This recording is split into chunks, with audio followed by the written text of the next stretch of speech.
Welcome to this episode of the Leading Well podcast, hosted by Zach and Bowden.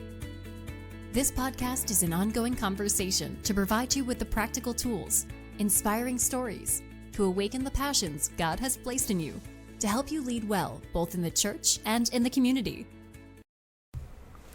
Hey, welcome to our Leading Well podcast. My name is Zach and Bowden, the host of this podcast. And if you've noticed the last few weeks, we haven't posted any new episodes. And so we've been busy with family vacations and getting kids back in school already. Here at New Life, we've gone on staff retreat and kind of getting ready for the fall. And so it's been a busy summer for us. And so also we've been doing this podcast for a little over a year. And what I thought I'd do these next few weeks is to rebroadcast some of the most listened to episodes that we've had over this last year, to kind of be reminded of some of those significant learnings or nuggets or takeaways as we've walked through this podcast. And so the first one we're going to rebroadcast today is with Emily Halvorson-Otts. She is the Dean of Science at Pima Community College. And we had an incredible conversation talking about the joys, the frustrations, but the significant impact, what it means to work with other people on teams. And so I would encourage you, if you listen to this episode for the very first time, or you may be re-listening to it again, as you listen to our conversation, Emily has some incredible insights and wisdom on how to lead others, how to be a part of a team, where if you're just a member or if you're a leader of a team, and how it may help shift and give you a significant perspective on the role that we can have to make the teams that we're a part of, whether it's in our work, our ministry teams, the groups that we're a part of, or even just people we work with on a regular basis. And so enjoy this episode, and we'll be back soon with some new episodes. Welcome to our Leading Well conversation, an ongoing conversation to help you unleash your leadership potential to make a difference. And so I'm here with Emily Halvorson-Otts, and today our conversation is about leadership lessons we have all learned, or what you have learned while working with teams. So thanks for being here, and thanks for being part of this conversation. Well, thanks for having me today. I'm excited for the conversation. Why don't you give us a little about who you are and kind of what you're doing in life right now? As Zach said, my name is Emily. I have been with Pima Community College since 2003 in a variety of roles. I was lab staff and adjunct and full-time faculty for the majority of that time. That was about 10 plus years. And then within the last 2 years, I have been the Dean of Sciences for Pima. And that position came about because we restructured. And before that, the deans were over campuses, and then they decided to place deans over content areas. And I had been looking at, do I want to become a dean, and thinking about it. And this really fit me because of my background in teaching chemistry and my degrees. And so I decided to apply and got the position, and now I oversee science for all of Pima for essentially 5 of the 6 campuses. Awesome. Well, you come with the experience of working with people and working with lots of different teams, just your roles and responsibilities there. So give us a little bit of a background, of the teams that maybe you currently work on, or maybe some teams you've worked on in the past. In the past, one of the more effective teams that I would say that I worked on was bringing together lab staff and faculty and trying to have conversations and moving ideas forward. And I'm going to actually step back a moment. I started at the Northwest campus, which is the one that happens to be closest to New Life.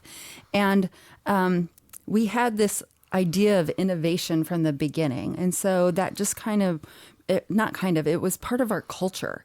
And think innovatively, think outside the box. And so that's become part of my mindset. And so when we would have these meetings between lab staff and faculty, we were constantly looking at how can we do things differently, how can we do things better, and how can we be innovative in how we approach our work. And Also in that vein, a group of us helped design the newest science building at Northwest Campus. And so that was a very different type of teamwork, and where we were working with architects and again, lab staff and then faculty to design the actual space that we were going to be teaching in. So different requirements, but still very much team dynamics. More recently, I would say that I have my own leadership team that are my department heads and my discipline coordinators that help me with all of the sciences at Pima. And then I also have smaller teams. So I'm on my president's cabinet team, and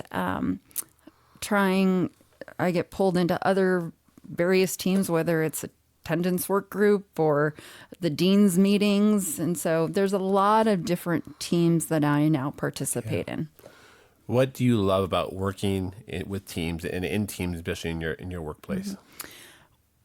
Teams, I believe, have that opportunity to be diverse. And so if you have a diverse team, you are all bringing together different perspectives and different ideas that can be brought to the table. And I love personally feeding off of those ideas and trying to come up with approaching a new solution to a problem. And I find it very invigorating, actually. And so, again, bringing that diversity of ideas and perspectives. But I also think a big part of teamwork is then making sure that someone takes ownership for those ideas. And veering off slightly, that's one of the biggest challenges that we seem to have, is that people aren't always willing to say, and like, this is my topic or issue that I now have to be accountable for, and then following up on that. And so that's one of the things I'd say I'd learned too, is in delegating tasks, following up and making sure that those things happen. So kind of diverging a little bit on your question, but so also things that I have enjoyed though is that you can, if you come up with an idea and you have a lot of people who are invested in that idea, and you'll notice I use the word invested and not buy-in. I picked this up somewhere, and I think that it's a more powerful word, because then buy-in implies that somebody feels like they are forced to do it, but invested means that I have ownership in it to myself. So anyway, I think that when people are invested in the ideas and the topics, that they can they put forward that work ethic, and they're passionate about it, right? And you can change the culture or whatever initiative that you're trying to tackle. And so teams are powerful. Yeah. I love how you say that, even the sense of investment versus buy-in. When you say that, it makes me just think like a buy-in. That's, I could buy into your idea, and I could buy into that idea or that project, but it's still yours. Like I don't have ownership in that. Correct. But when I'm invested into something, like now it's mine. Yeah. And so I like how you rephrase that conversation a little bit. But yeah, teams are powerful. I know as I talked to got to know you over the last few years. That's been your heartbeat in your workplace, is creating a culture through other people to make a significant difference in people's lives. And you have not done that alone. You've done that with other people. And I appreciate that about you. Working with teams, though, on the flip side, sometimes it's just easier to just do it by yourself. Because teams can be challenging, they can be hard and frustrating. Why is that? You have different mindsets. And again, it goes back to, are people invested in what they are pursuing? It's also, there's just time challenges, right? We're all being tasked to do 100 different things. And if we're not invested in it, we're not going to put the effort into dealing with that. So that comes back to that accountability piece that I was talking about earlier, is that you have to embed into that team some type of accountability follow up, whether it's at the next meeting, checking in with everybody and saying, where are you at with this? Or doing a Gantt chart or a Google Sheet or something, just saying, hey, here's where people are. But also, we just deal with personalities. People are tough. Yeah. And being on a team, you got to try and love people. And that is tough, right? And so you've got different personalities. You've got communication. We talk about how we need to communicate better. And we think communication should be easy. It's not. Like we think it should be emails. Like I'll just send you more emails or more text messages, which is not the answer at all. It's horrible. And email, I mean, I fall into that trap because I'm working at 10, 11 o'clock at night and sending out emails, right? Yeah. And probably shouldn't have just admitted that one, but anyway, because I'm trying to get everything, be as efficient as possible. But then I have also found that that's not as efficient sometimes because I didn't answer all the questions, and people have different ways of communicating, and I might not have touched upon all those ways in emails. And so you have to do the how, the why, the what, and the when. And if you didn't touch on that, you didn't reach out to all the different communication styles. But there's also, email doesn't replace face-to-face or that phone call. And that's time consuming too. But it's so much more valuable and more effective in the long run. Yeah. But even still, when I tell people all the time in my meetings, especially some of those that involve conflict or confusion, that what I am saying right now, I am intending it to be one way, but you are perceiving it potentially a very different way than I intended it. And so I think it's really important to be cognizant how difficult communication is.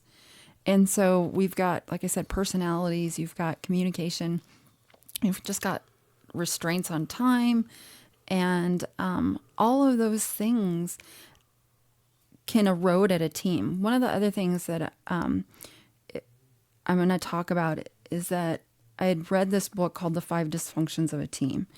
And it's something that really hit home for me. And it's one of those things that's so obvious, but until you read it, you're not cognizant of it. Mm-hmm. And so the book is by Patrick Lencioni. Yeah, it's a great book. Yeah. Yes, Patrick L. Patrick L. I knew I was going to butcher his last name. And the bottom of that triangle is trust. Yeah. And so if you don't have trust, you can't be open and honest with somebody, so you're holding back. And so you can't have conflict. And not having conflict, people think, oh, conflict's bad. Yeah. Conflict, if handled well, means that you and I are disagreeing on something, but we've worked through that and we've come to some kind of resolution. And that leads back to accountability, which I've mentioned a few times now, right? And then you aren't able to get results. And so if you don't have that trust, and there's that deep embedded fear or lack of willingness to be vulnerable, and that's one of the things as a leader is you really have to be being willing to be vulnerable and say, here I am, and open up about things. And that's hard. That's hard. And so those things, I think, are some of the many challenges that lead to frustrations with the team. Yeah. I know here at New Life and our staff here, we've been working on some of these things that you've been talking about for the last couple of years. And we've kind of said trust is the most foundational piece. It is. And so talking about it, but in 3 levels, like there's a relational trust you have with people. Here at New Life, as being a church, we have spiritual trust, but then we also have like work trust. And so but you need to have all 3 of those in a place like New Life here to function well. If you don't have the work trust, the spiritual trust, or relational trust, our team does not function well here at all. And so, the teams you manage, where it's here at New Life or the small groups you're a part of, or the ministry teams, or just the workplaces environment, how do you build trust?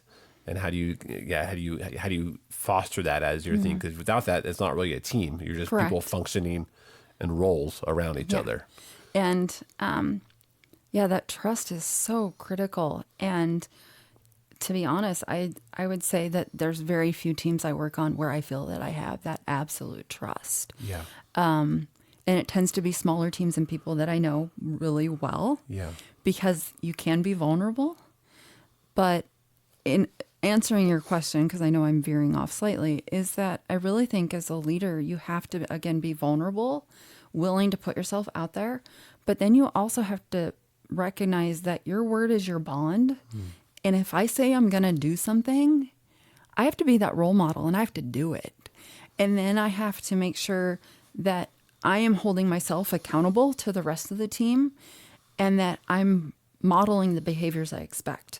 Because if I'm telling everyone else, you need to be here on time, but I'm showing up to the meeting 10 minutes late and they're all waiting on me, or I'm asking all of them to complete a project by X date and I'm the one that didn't finish it because I have 10 excuses, it erodes the trust in the leader.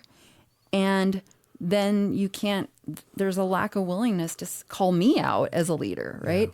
And who am I to stand on and judge them if I'm not doing my part? And so a huge part of trust, I think, is being vulnerable and, again, doing what you say you're going to do.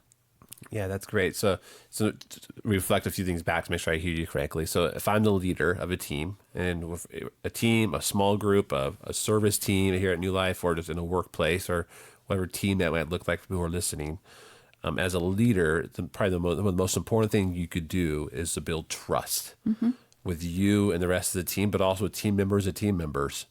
And like you said, you just gave us some great practical suggestions on how to do that. Showing up when you say you're gonna show up, and you all agree on when you're starting. So if you all say we're gonna start at 10 o'clock, but we're all okay hanging out for 10 minutes and talking and getting to know each other, that's fine. But as long as there's a common agreement to that conversation, doing what you said you're gonna do, following through on the work you said you're gonna do, and kind of leading the example, but also. Trust is also saying, I don't know all the answers. Yeah, that too. And being vulnerable and being honest and saying, I need help. And as a leader, sometimes we feel like we have to have it all put together. Yeah. And I'll tell you what to do and you guys now go do it. But that's not really a team. That's a dictatorship. Correct. And that's one of the things that I know I have struggled at times, is that I've had people come to me because I'm in a really new role for myself.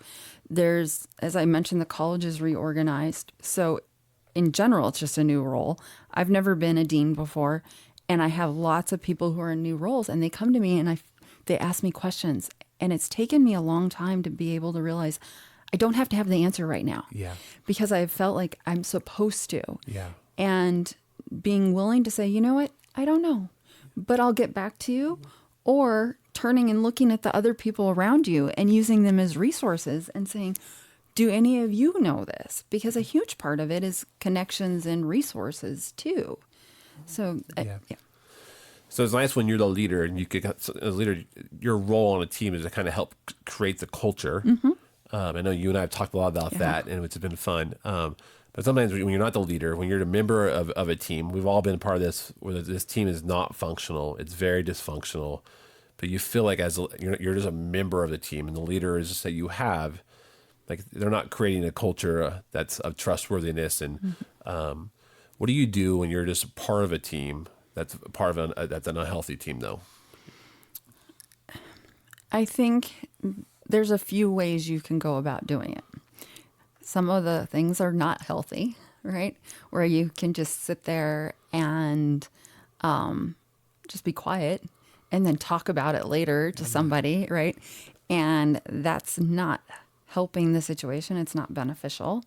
Or I think that you can very politely, and this is where you have to choose your words wisely, provide an idea and ask for other feedback, or whether it's just saying, I've heard some so-and-so mention this, and I have this idea, or I've heard somebody else say this idea, and maybe we can bring these together.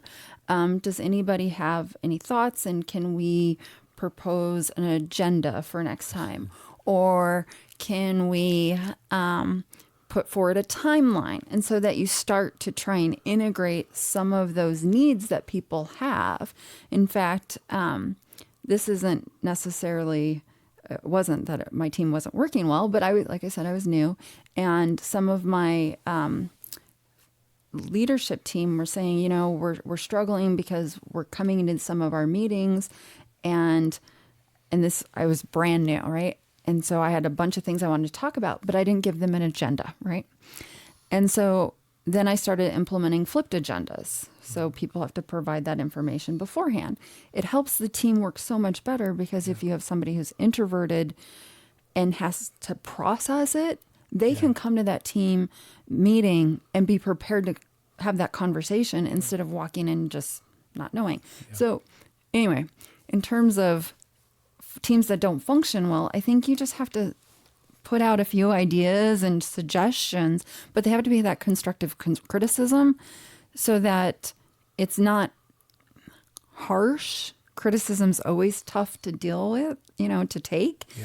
But if you do it in a loving, kind manner, in terms of, I'm trying to help you as a leader, maybe even go to them separately and say, you know, I have a suggestion. I'm hoping you'll take it. I think the team will work better, and you'll actually do a better job, and you'll look better, you know, kind of talk them up. They might be more receptive to some of those suggestions too. Those are all great ideas. I think a few things I'd add to your conversation for those listening, especially if you're a Christian, like how often do you pray for that person and pray for your leader and pray for your group? Like, it's one of the most powerful things as Christians we believe, that you, pray for our leaders. And if that's a team leader that's driving you nuts and who doesn't know what they're doing, we all feel that way sometimes in our own lives, but pray for them. I also even just, I think you mentioned this, but I'll say it this way, like, just go above and beyond. Like, if you have a dysfunctional team, it's easy for us just to pull out. Say, well, if everyone else is dysfunctional, like, I have other things to do in my life. I have other bosses or other reports or other things I have to do. But helping us just to step into that and go like, hey, I want to make this be better. And so often we think leadership is by role, but it's really just influence. Correct. And so one way you can influence is it helps that conversation. So taking the initiative to go above and beyond. When you do that, even the team might be dysfunction. Like, you helping lead by modeling, that helps a lot. And so I just add on to a few things you said there as well. And that's why I've tried to articulate a few times that it's about loving people. Yeah. And it sounds like a weird thought maybe for somebody in a leadership role, like love on people. But as a Christian, we know that we have influence when we love on people. Yeah. And I had heard a talk by Carly Fiorina, and she was talking about the characteristics of leadership. And at the end, she said, it's not required, but it sure helps when you're someone of faith. And it makes you a better leader, because then you recognize that you need to mentor, and you're more humble, right? You're less likely to judge somebody. Yeah. Or if you do, you step back and go, oh, whoops. All right, forgive me, Lord. Because you do have to love on people, but you have to pray. And sometimes, you know, I get busy and I forget, like, oh, I should have prayed for that person. Yeah.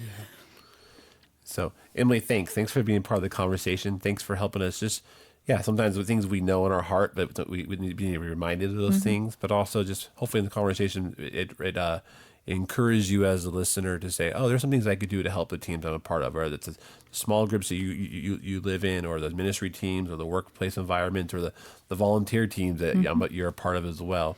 Teams are never perfect, and there are always things we could grow and learn and do better.